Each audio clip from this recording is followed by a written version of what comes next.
Newcastle can come forwards again. Almiron to Trippier, Wilson in the middle. Trippier's floated cross to the back post. Murphy heads down. Wilson, Joe Linton. Here's Bruno with a touch. Now Almiron. Oh, yes!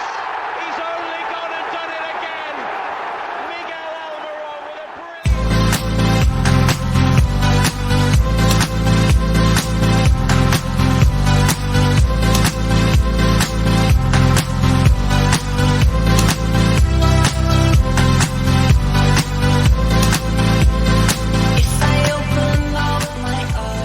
Welcome to another edition of our unique NUFC podcast. In a big week for the Toon, they faced Everton midweek and head to Spurs at the weekend.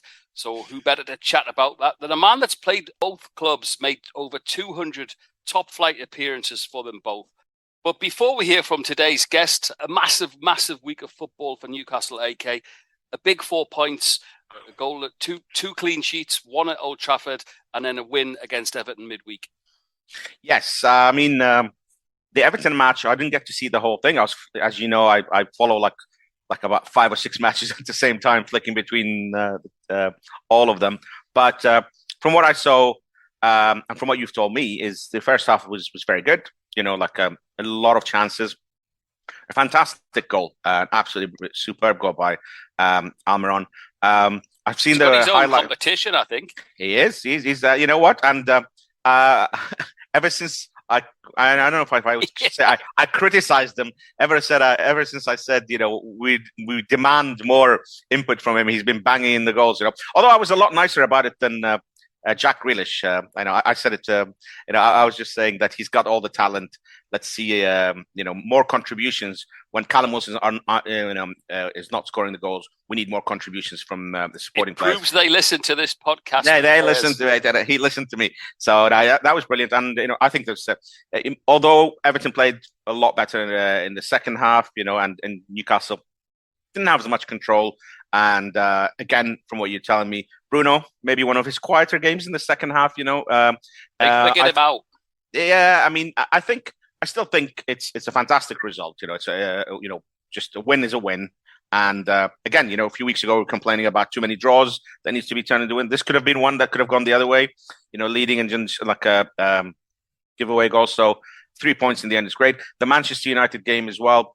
Look, I mean, I think anyone who saw Manchester United against Tottenham, you know, they're saying that's probably their best performance in years. They have been improving. Despite the 4-0 thrashing against City, they have been improving. So just shows what a good result that was as well.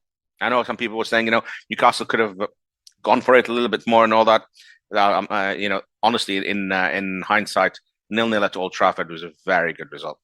Just to correct myself there, because it was, if anyone thinks that I'm criticising Bruno, I'm not. What I'm saying is that fair play to Frank Lampard. He realised they had a set-up alley in the first half that made that Iwobi was pressing the Newcastle back four, which left Bruno in tons of space because the way they worked Onana and then the other midfielder Gray in Everton's middle, they were overflowed because Iwobi wasn't doing that role that he normally does. So that gave Bruno extra time and space to create, but Frank sussed that out at half time and he changed it round and pressed Iwobi onto Bruno. So fair play to Everton.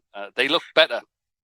Yeah, look, I mean, this is absolutely normal. You know, Bruno Guimaraes has been one of the players of the season, certainly for Newcastle, but even you know, across the whole Premier League, he's been one of the star players. And you know, people are going to like put up. You know, press him more. They're going to give him a lot less space. They might double team him in terms of marking in certain situations. So this is going to happen. And I think the fact that Newcastle still came out with a win, you know, they weathered. I don't know if it's a storm, but like you know, like Everton came back in the second half stronger and to still get the 3 points. I think it's very positive in terms of Bruno. Like I think, you know, people are going to be, you know, targeting him more now. You know. They know what he can do and all that.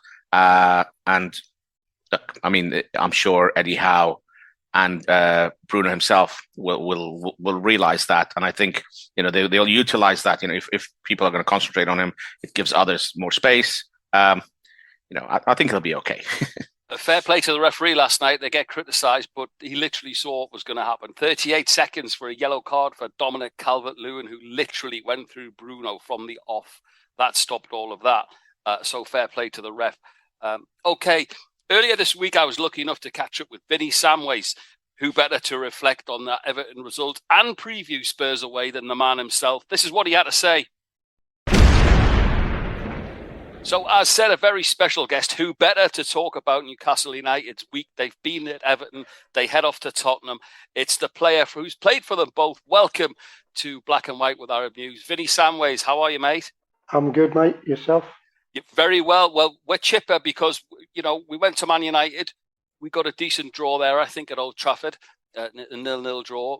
And something that I wanted to touch on that Newcastle fans never say is we look tight at the back. We've got the best defensive record.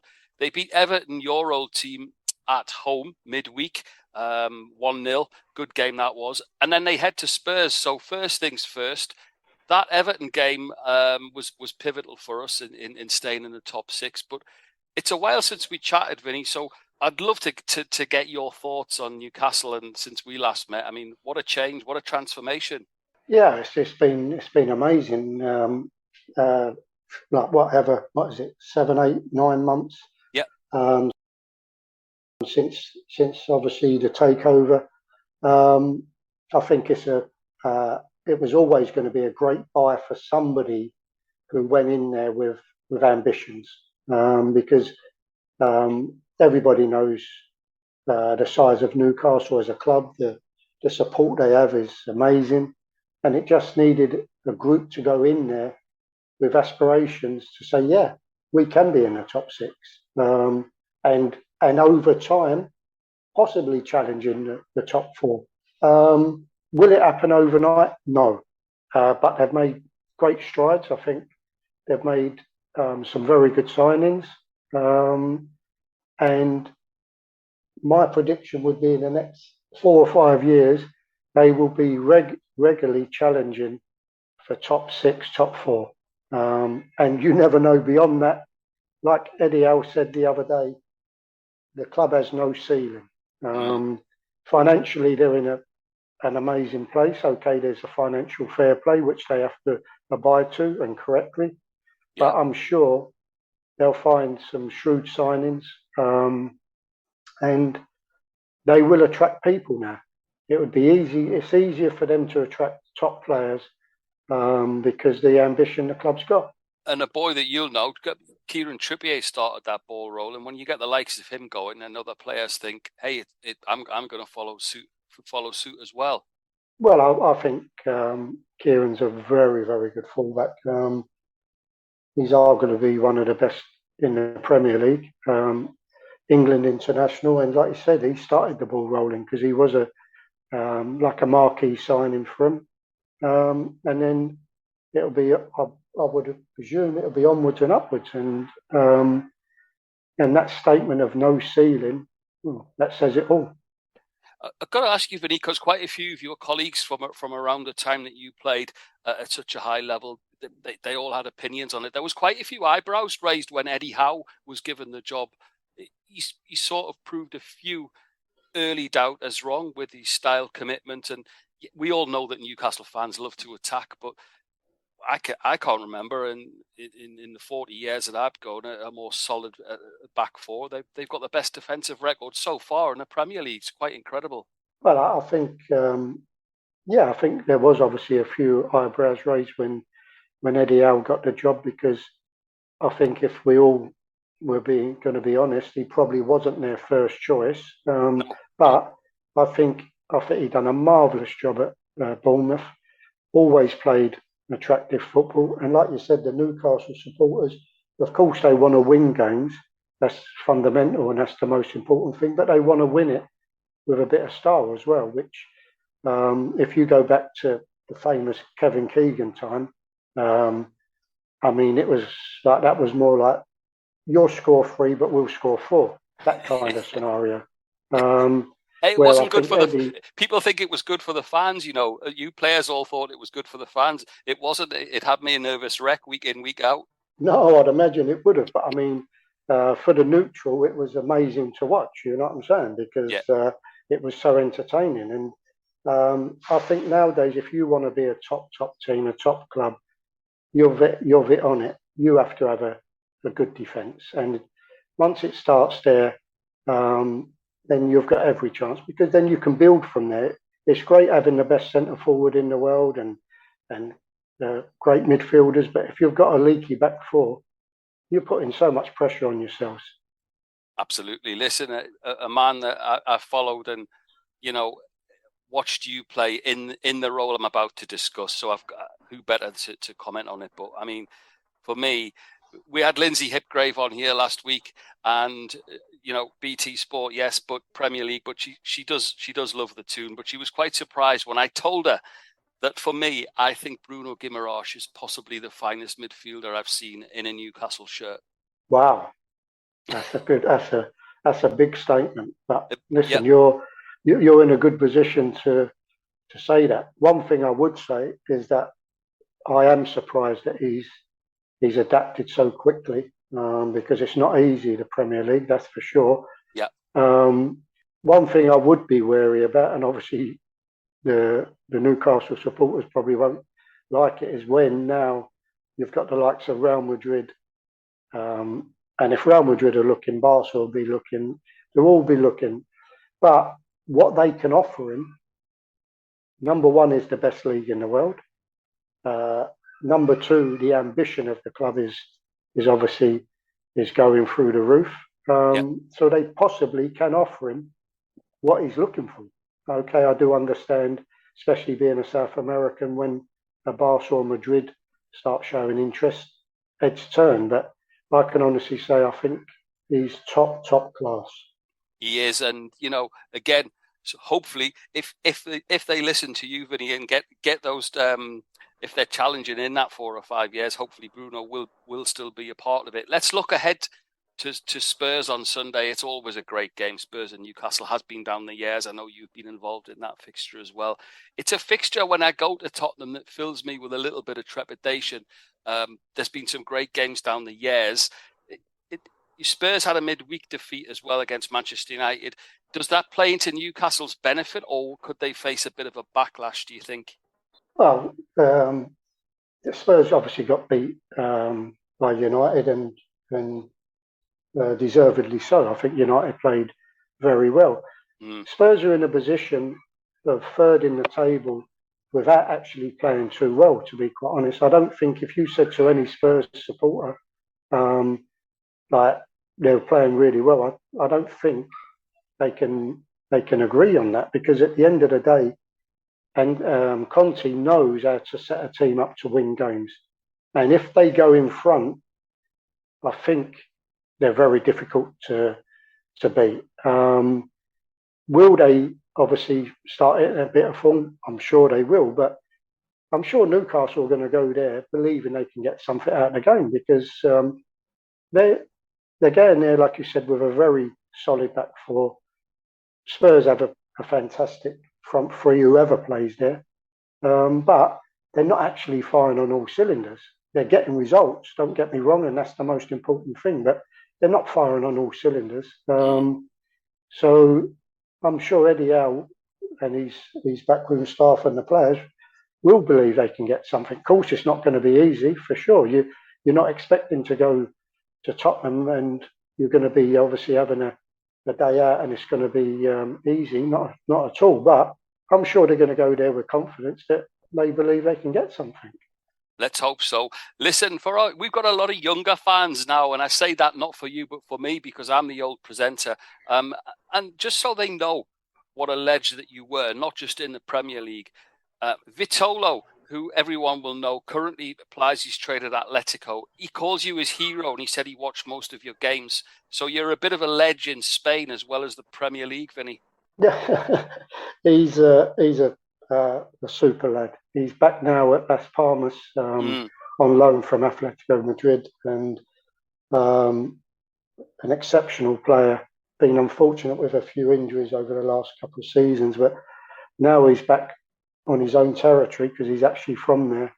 Hopefully he kicks on again, because he's a wonderful talent and someone that could help Las Palmas, hopefully, fingers crossed, get promoted this year.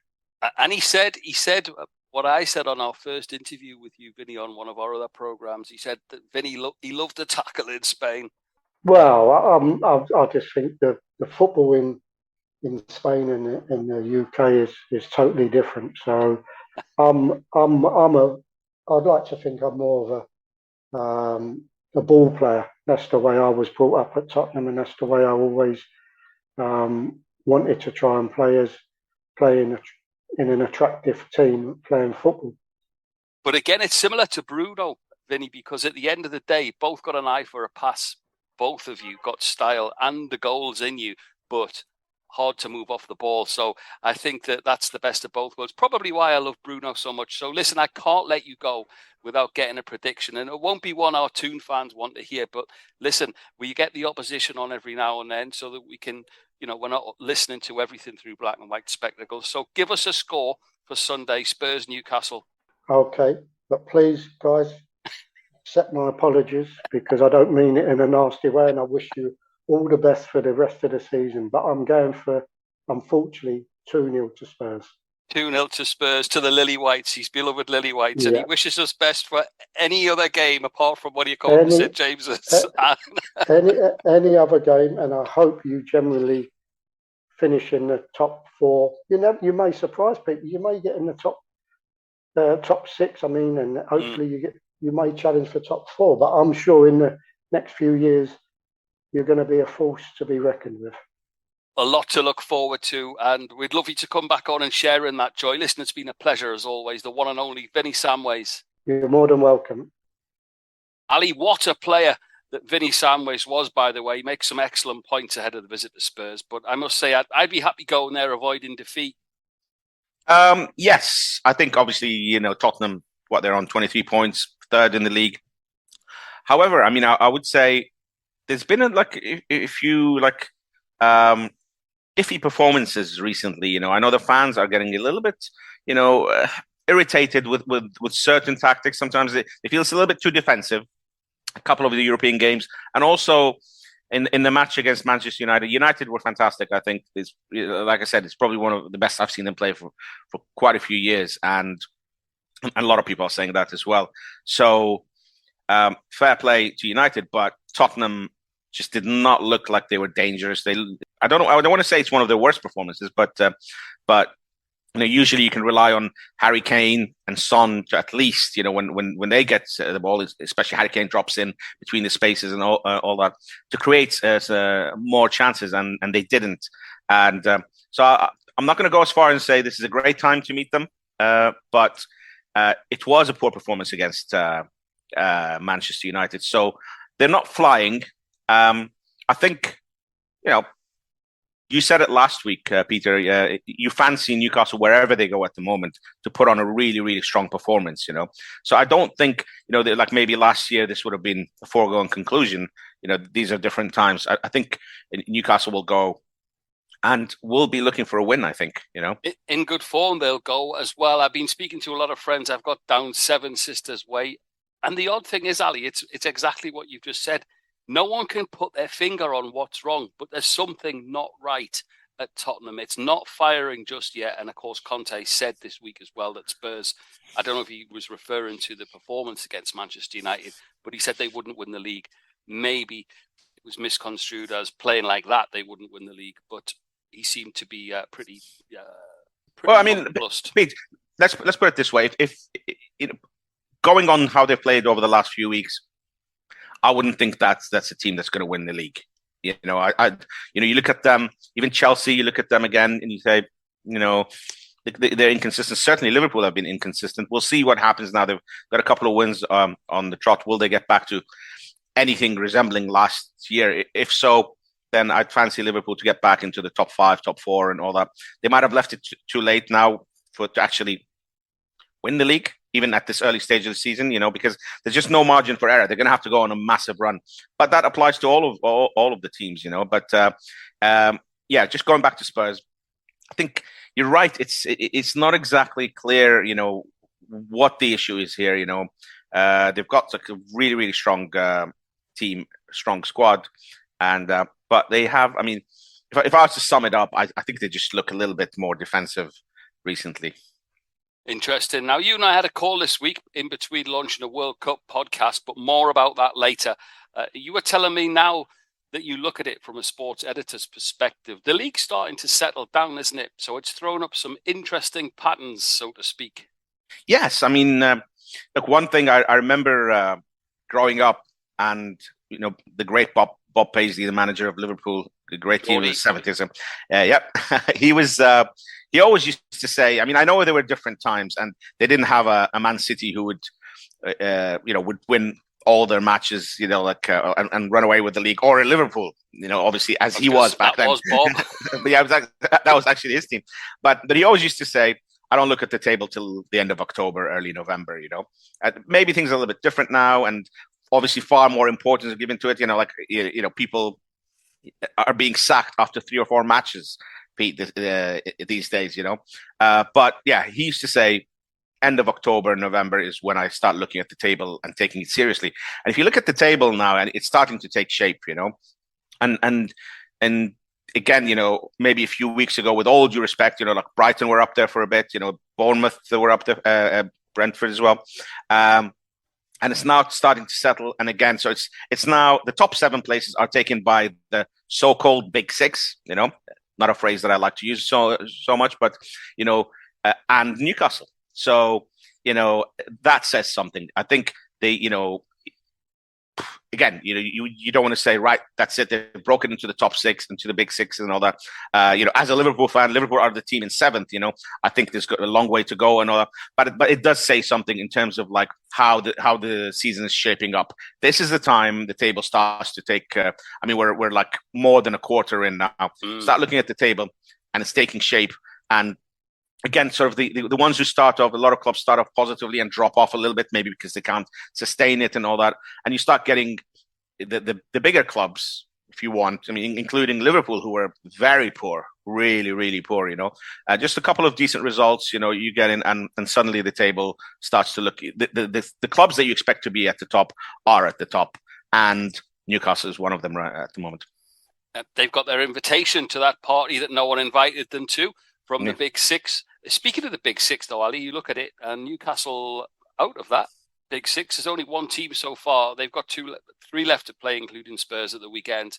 There's only Liverpool have beaten Newcastle. They've drawn against City. They've drawn against United. They go to Tottenham on Sunday. So interesting, looking forward to it. Let's take a bit more detailed look at the trip to London for the Toon. Spurs unbeaten again in their last 5 against Newcastle. Plus Eddie Howe may have a couple of fresh injury concerns, I'm hearing. Joe Linton came off at half-time. He didn't look great. He picked up a knock. Shaw picked up a knock. Funnily enough, a guest of ours, Robbie Elliott, was messaging me last night, and he said that he thinks that Shaw should have his own physio because he literally is visited 3 times a game, such as the work that Fabian Schär gets through. They both picked up knocks. But interestingly for me, Eddie's post-match presser, Ali, he said that Elliot Anderson impressed him so greatly that he's very, very close to a start. And I think that start could be on Sunday. That would be a huge match for him, like, to start. But from what we've seen, from what we've heard, like on this podcast, Pete, like people who watch Newcastle, people who follow Newcastle's training, people who follow Newcastle's reserves and behind the scenes, everyone's raving about him. Everyone's saying he's ready. He is absolutely ready. Last season at Bristol Rovers, I believe, they got promoted, and so he's done his time, off on loan, getting experience, getting match time, and all that. And this could be his moment, And then if Eddie Howe says he's ready, what a match for him to start. He's had a couple of cameos, but last night was the first time I thought that he looked incredibly comfortable when I say that he supported Dan Burn in defensive duties on that left-hand side. Dan Burn had a very good game at left-back. Of course he would, after I'd criticised him playing there. Dan Burn looked like he looked like Roberto Carlos against Everton. But listen, Elliot Anderson came on, he had some great touches, and he defended well, he got involved, and he nearly created a couple of goals. So I think that he's arrived. Elliot Anderson is being brought in at a time when Newcastle are playing well, so he can introduce him slowly. Play around players who are oozing with confidence at the moment. The results are coming. That it can only help his development. His confidence is not being knocked by defeats and all that. And just to go back to your point about Tottenham have won the last 5 games against Newcastle at home. They're unbeaten in their last 5. So yeah, I think 3 wins and possibly 2 draws in the last one, if I remember correctly, came under Eddie Howe, but it was a good run by Newcastle. But then they went to the Tottenham Stadium and they lost 5-1, I think, last year. And we had been saying, at the time, I remember very well saying, like, this should be taken a bit in isolation. Newcastle had kind of gone away from the relegation zone, and that these results were still, expected once in a while. I don't expect this kind of result now, though. This was last season, and I think it happened. Tottenham were playing very well at the time, but I think right now, I don't see that kind of result happening. No, nor do I. Vinny Samways still does, though. In his prediction, he said 2-0 to Spurs, and of course it's his team, so that's why we have the opposition on from time to time. But last word, as always, goes to our very own legend, and that's Ali Khaled. Listen, how cool was it to get our first World Cup podcast out? It was massively enjoyable, Pete, and I love doing this podcast. We've been doing it for over a year now, and absolutely love doing sharing time with you and all the amazing guests we've had. And obviously the World Cup podcast is more short term, but we've started it and it's massively enjoyable. Really, really looking forward to all the episodes coming from between now and the World Cup and during the World Cup. So keep an eye on for it, and we'll be doing both from now until obviously the Premier League takes a break. For the World Cup. Takes a break, but we don't. And listen, what I wanted to do as well, Ali, is just before I get your final word on and a prediction from you, of course, I wanted to give a big thanks to the team at Arab News. We're front facing on this microphone, but all of the stuff that goes on behind, on the social media, the design work, you've seen it. It's outstanding, whether it's Black and White with Arab News or whether it's our new Arab News World Cup podcast. Fantastic. So a big thanks to the guys and girls at Arab News who support us so brilliantly. Okay, Ali, last word is a score prediction. I'm going for 1-1. Okay, I think that's good. I've got that as well up here. Heart says 1-0. Head says 1-1. Don't like going to Spurs. A very tough place to go. Let's hope next time when you and I are chatting again on Black and White with Arab News, we're discussing another victorious effort in London from Newcastle United. How are the lads?